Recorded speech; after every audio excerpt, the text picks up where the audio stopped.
Hening. Kok diem? Tanya Reza bingung melihat reaksi semua orang di ruangan itu. Mereka kaget atau terharu sih dengan ucapanku, batin Reza. Alhamdulillah, ucap Kiai Akbar memecahkan keheningan. Dia orang pertama yang memperoleh kesadaran. Bapak sangat senang dengan niat baik Nak Reza. Tapi sebagai orang tua, Bapak juga perlu tahu lebih banyak tentang Nak Reza. Tapi Abi, ucapan Safira terhenti saat Abinya menatapnya tajam. Itu tandanya jika dia tak boleh berkomentar. Safira ingin mengatakan keberatannya. Safira kembali menundukkan wajah. Sejak kecil dia dididik menjadi anak yang menurut pada orang tua.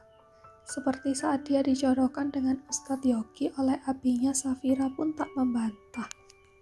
Namun sayang, di saat Safira telah membuka hati untuk Ustadz Yogi dan pernikahan akan segera dilakukan, Reza masuk ke kamarnya dan membuat semuanya menjadi kacau. Saya mengerti, Pak. Tak apa. Yang penting kan saya sudah menyampaikan maksud dan tujuan saya yang hanya ingin bertanggung jawab atas kesalahan saya pada Dek Safira. Safira tetap menunduk, sebenarnya dia ingin melihat wajah Reza lekat-lekat.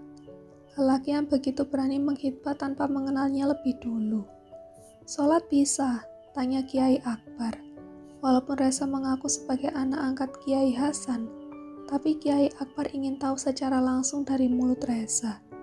Alhamdulillah bisa, jawab Reza yakin. Mengaji? Alhamdulillah bisa. Mimpin tahlilan? Hah? Mata Reza membulat. Rifat menahan tawa melihat muka Reza yang panik. Apalagi geng teletubbies yang di teras sudah terkekeh geli. Bukan Reza namanya kalau tak bisa memberikan jawaban. Hidup itu butuh proses. Tak ada seorang manusia pun langsung menjadi ahli ibadah tanpa belajar yang tekun. Dan proses diri saya untuk menjadi ahli ibadah belum sampai sana. Mengingat saya kini juga aktif di dunia bisnis. Seperti kata abah saya Kiai Hasan Al-Bukhari, hablum minallah dan hablum minannas semuanya harus dijalani. Karena saya masih muda dan sibuk, jadi prosesnya pun belum sampai di tahap belajar mimpin tahlilan. Beri saya waktu untuk belajar. Penjelasan panjang dan bertele-tele Reza pilih agar semuanya terpukau pada keahliannya. Ngeles. Kiai Akbar tertawa, tapi sungguh dia kagum dengan kejujuran Reza. Jika dia sebenarnya tak bisa mimpin tahlilan. Reza merasakan keringatnya mulai mengucur di kening, di punggung, di tangan dan kaki. Rasanya hanya gigi saja yang tak berkeringat. Tapi dia gengsi untuk mengelapnya. Gengsi pada Ustadz Yogi. Reza tak mau Ustadz Yogi menilai dia cemen. Tadinya Reza hanya melakukan aksi refleks menghitbah Safira karena kasihan pada gadis itu harus batal menikah dengan Ustadz Yogi gara-gara kesalahan yang dibuat oleh Reza. Tapi saat berbagai pertanyaan diberikan Kiai Akbar, hati Reza berdetak. Detakan yang berbeda. Reza tahu jika saat ini dia mulai pakai perasaan. Dan Reza tak mau khitbahnya ditolak. Big no. Seperti moto geng teletubbies. Tak ada kata menyerah. Boleh Bapak tahu sebelumnya Nak Reza pernah menjadi ustadz di mana? Di pondok pesantren atau di lingkungan masyarakat? Tanya Kiai Akbar. Reza melirik pada Rifat untuk memperoleh dukungan. Rifat terlihat mengangguk kecil, kode pada Reza jika dia akan membantunya. Saya ustadz pembimbing terpidana mati. Agar di akhir hidupnya penjahat itu bisa bertaubat dan mengucapkan syahadat di akhir napasnya. Luar biasa, gumam Ustadz Ahmad penuh kekaguman. Begitu juga Kiai Akbar dan Kiai Rizal. Pasalnya mereka pun belum pernah mendapatkan tawaran begitu. Pasti dibutuhkan keahlian khusus untuk melembutkan hati para penjahat ya. Begitulah, tapi alhamdulillah saya tipe orang yang tidak sombong dan tinggi hati. Makanya saya merahasiakan hal ini. Reza, mulutmu lemes banget, wak wak wak. Makin tertawa si Heru dan Farhan. Cepat-cepat keduanya lari untuk mencari tempat tertawa. Bapak akan memberimu waktu. 2 bulan. Ucap Safira buru-buru sebelum abinya bicara. Safira tahu jika abinya telah mengagumi Reza dan dia yakin abinya akan dengan cepat menikahkan mereka berdua. Safira ingin abinya memberi waktu lebih lama. Waktu untuk dia bisa mengenal Reza terlebih dahulu. Karena Reza benar-benar orang asing dalam kehidupannya. Berbeda dengan Ustadz Yogi yang memang sudah dikenalnya sebagai anak Kiai Rizal. 2 bulan atas permintaan Safira. Jika kau bisa hafal bacaan memimpin tahlilan, maka Bapak akan menerima hitbahmu. Safira diam saja tak membantah lagi. Dia tak mau abinya marah. Walaupun dalam hati Safira belum yakin pada Reza. 2 bulan, gumam Reza dengan alis berkerut. Kenapa? Apa waktunya terlalu cepat? Tanya Kiai Akbar. Bukan, kenapa lama sekali? Seminggu pun aku bisa hafal. Hahaha, akhirnya Kiai Akbar tak tahan untuk tidak tertawa. 2 bulan bisa kalian pakai untuk saling mengenal. Siapa tahu dalam waktu 2 bulan itu Nak Reza berubah pikiran. Tapi jika memang hati Nak Reza sudah mantap dan yakin pada Safira, saat sudah hafal boleh langsung datang ke sini. Bersama keluarga dan Kiai Hasan, maka kami akan langsung menikahkan kalian. Reza melirik Safira. Entah mengapa melihat Safira yang bisa pasrah pada keadaan membuat dirinya kagum. Oke, 2 bulan paling lama. Insya Allah saya sudah hafal. Akhirnya semuanya berpamitan. Terakhir Reza diberi waktu untuk berbicara sebentar dengan Safira di ruang tamu itu juga. Kakak minta maaf ya, semua memang salahku. Kejadian ini pasti membuatmu terkejut tapi tak akan bertemu 2 orang tanpa izin dari Allah. Safira menunduk sambil memegang ujung jilbabnya. Dek, jika kau menginginkan lelaki yang kaya dan sempurna, mungkin aku bukan pilihan tepat. Tapi jika kau mencari lelaki yang ganteng, soleh, dan setia, pastikan kau tak akan menyesal memilihku. Safira tersenyum kecil walaupun hanya menunduk tak berani dia menatap Reza. Sumpah Reza jadi gemas sendiri. Ada ternyata wanita model begitu, selalu menunduk di depan calon suami. Kini Reza tahu kenapa Safira terlihat kesal waktu menawarkan sarapan padanya. Safira wanita yang terbiasa menjaga tingkah laku dan pandangan tiba-tiba auratnya dilihat lelaki asing. Untung saja Safira tidak depresi. Sebelum pulang Reza bertukar nomor handphone dengan Ustadz Ahmad. Karena Kiai Akbar melarang Reza menyimpan nomor handphone Safira. Gila, ucap Heru setelah sampai di rumah keluarga Abelano. Ini hal terabsurd yang dilakukan Reza Davin, sambung Ervan. Kudoakan semoga jodoh. Terlihat jelas jika Safira dari keluarga baik-baik, ucap Rifat. Papa jadi terharu Reza, coba tadi papa yang ada di sana ya. Iya, lamar anak gadis orang tak aja orang tua, sambung Mama Santi. Nak Reza memang gentleman, sambung Tuan Thompson yang ikut mengantarkan Reza pulang. Dia terus memangku Reo walaupun sejak tadi Reo sudah tertidur. Tadi itu Reza juga gak ada rencana mau khitbah dia. Tapi saat mendengar lelaki itu membatalkan khitbahnya, jiwa baikku meronta-ronta. Aku ingin menjadi pahlawan untuk Safira, jawab Reza. Memang yang membuat gara-gara kau Reza, ucap Dika. Wajar jika kau bertanggung jawab. Masa sih kau mau menghitbahnya hanya karena itu saja? Aku sih curiga karena Reza melihat Safira itu cantik, ucap Farhan. Iya pasti begitu, sambung Heru. Swear tadi aku hanya kasihan padanya. Sekarang aku tanya padamu jika saja Safira adalah gadis tua umur 50-an yang akan menikah dengan kakek-kakek. Apa kau tetap mau menghitbahnya? Farhan menguji Reza dengan pertanyaan menjebak. Reza tampak ragu. Aku ya tidak maulah, hahaha. Nah, terbukti kan jika kecantikan Safira yang membuatmu langsung mau menghitbahnya, ucap Ervan. Namanya juga lelaki waras, bela Reza. Tapi ini memang takdir Reza loh.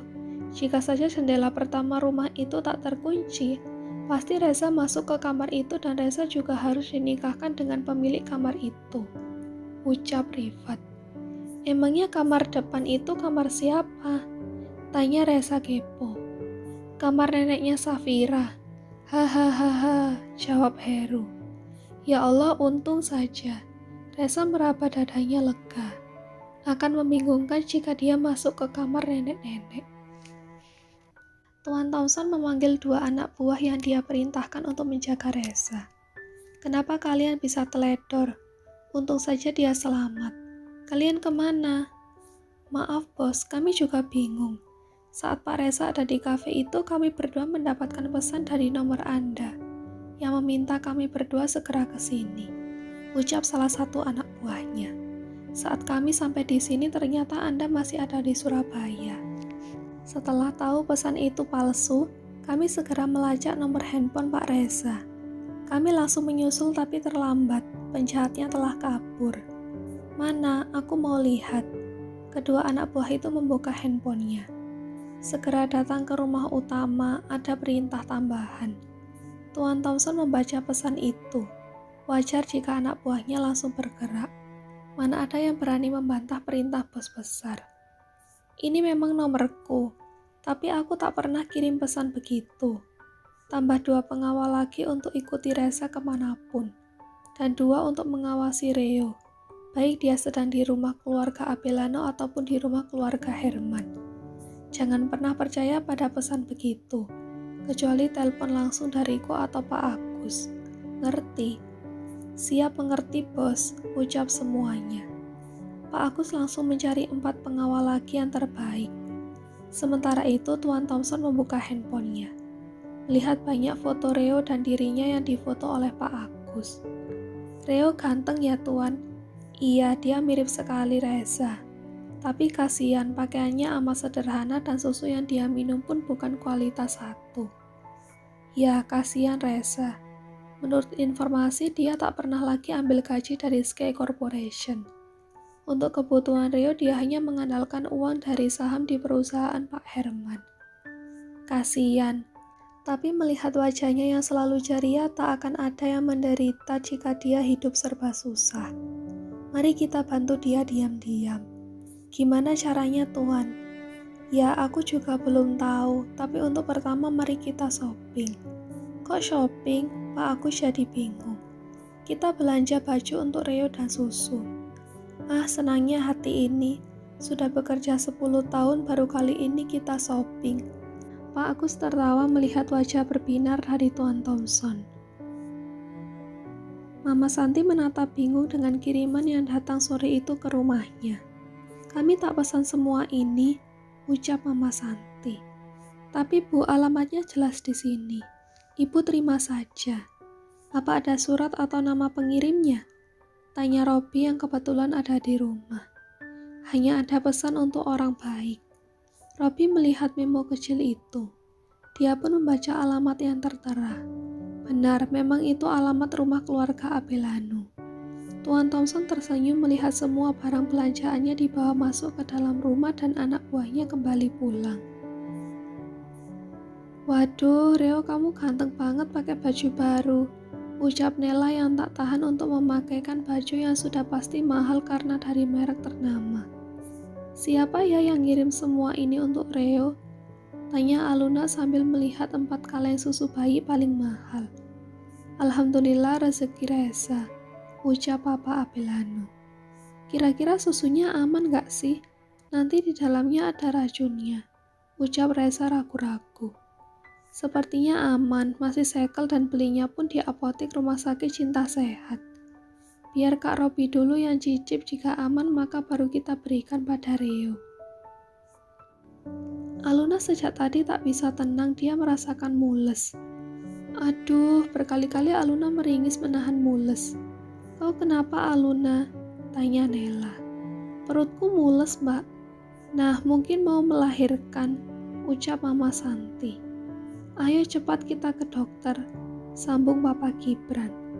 Reza yang masih tertidur karena efek obat yang diberikan oleh Rifat ditinggalkan begitu saja di rumah bersama Reo dan Mbok Darmi.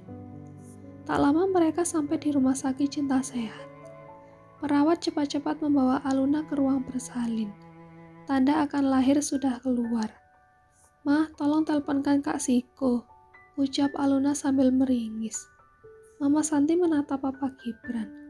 "Biar aku bicara pada Dokter Ifat," ucap Papa Gibran sambil keluar dari ruang bersalin bersama Robi.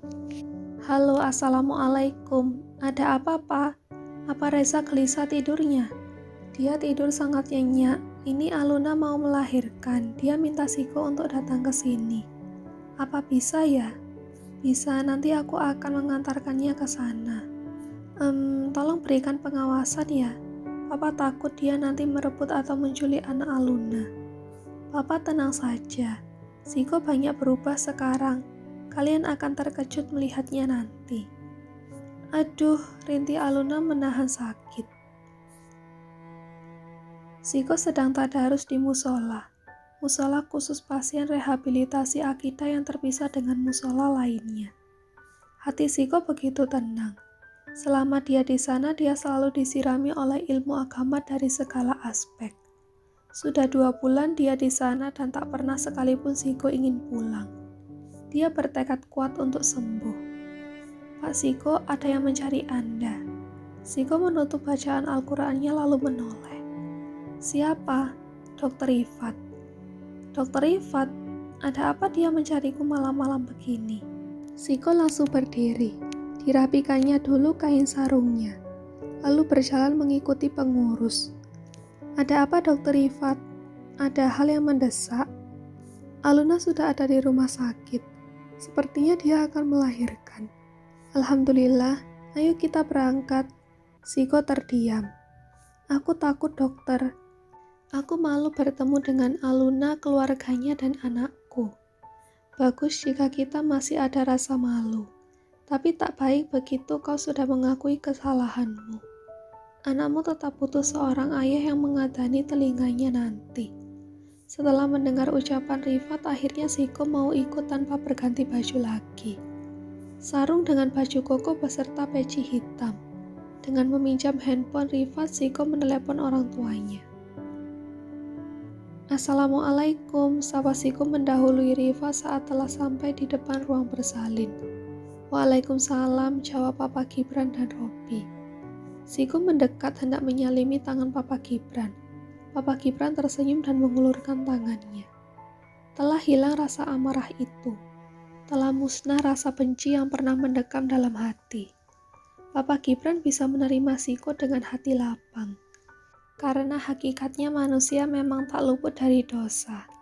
Tapi kita patut kagum pada orang-orang yang tak malu dan semangat untuk bertaubat seperti Kaisan dan Siko.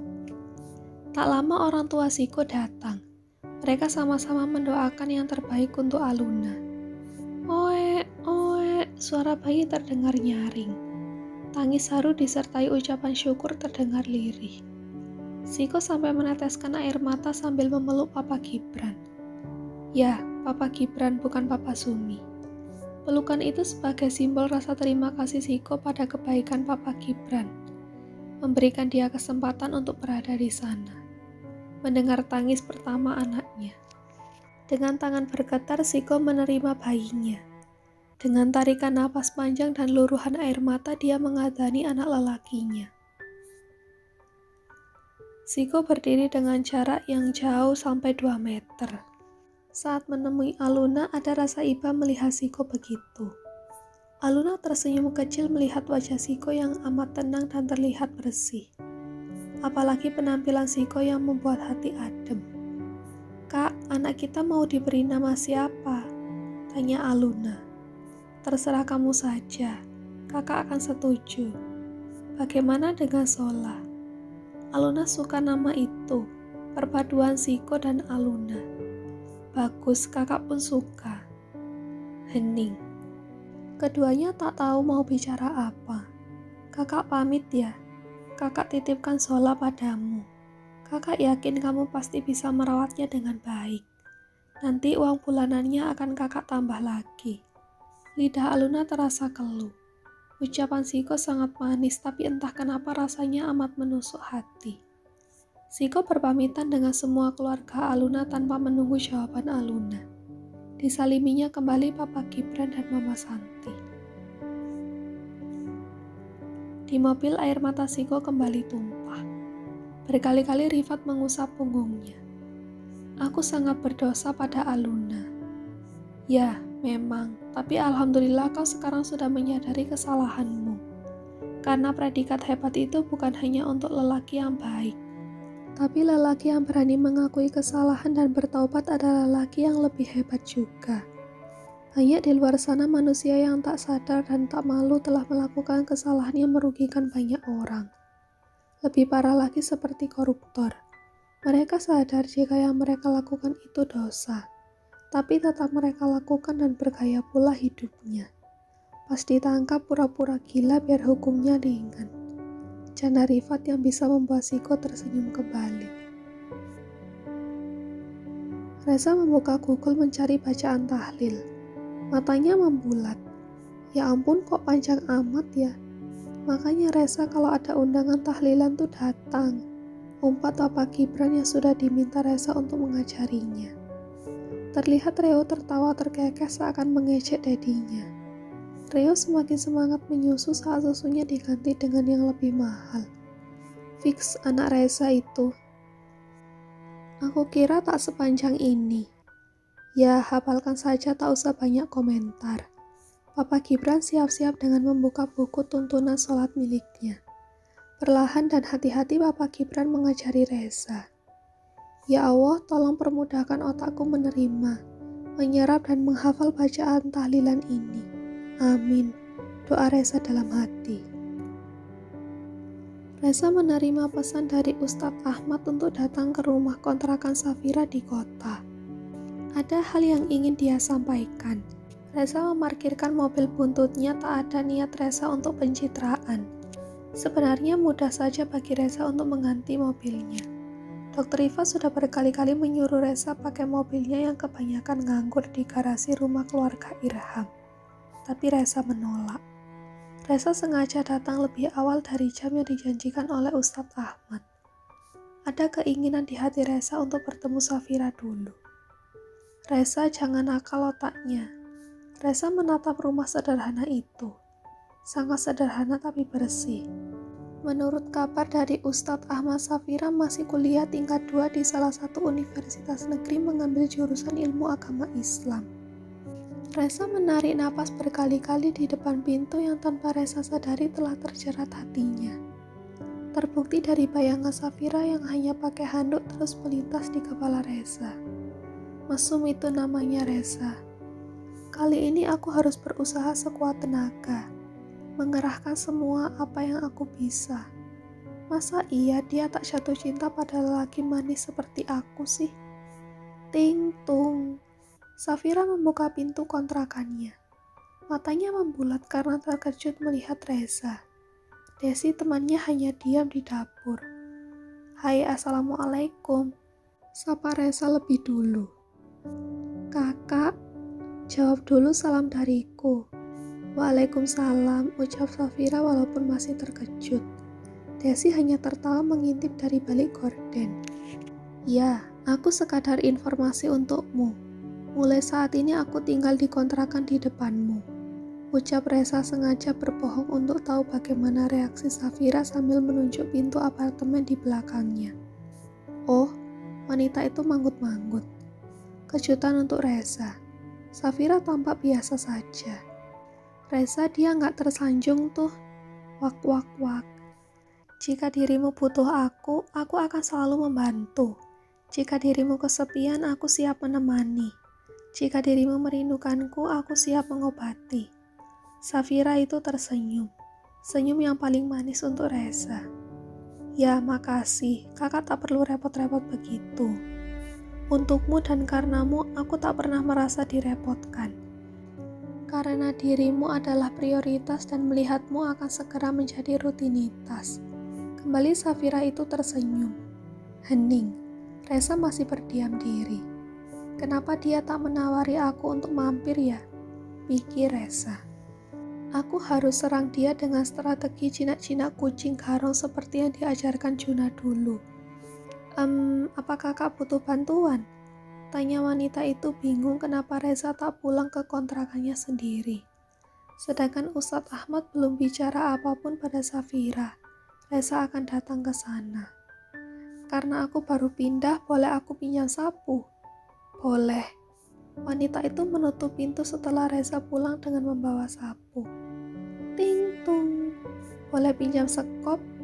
Boleh. Ting tung. Boleh pinjam alat pel? Boleh. Reza terus bolak-balik. Dia tak mau menyerah sampai diajak masuk ke rumah Safira itu. Ting tung. Aku mau makan tapi belum beli alat dapur. Boleh pinjam piring? Boleh. Ting tung. Boleh pinjam gelas? Boleh. Ting tung. Boleh pinjam sendok? Boleh. Ting tung. Safira itu menghela napas panjang. Reza terus-menerus mengganggunya. Mau pinjam apa lagi? Tanya Safira dengan separuh kesal. Boleh aku minta makan? Safira memutar bola mata jenggah. Lalu tadi untuk apa pinjam alat makan? Untuk makan, tapi aku baru ingat kalau aku tak punya kompor. Ucap Reza dengan cengiran tanpa dosa.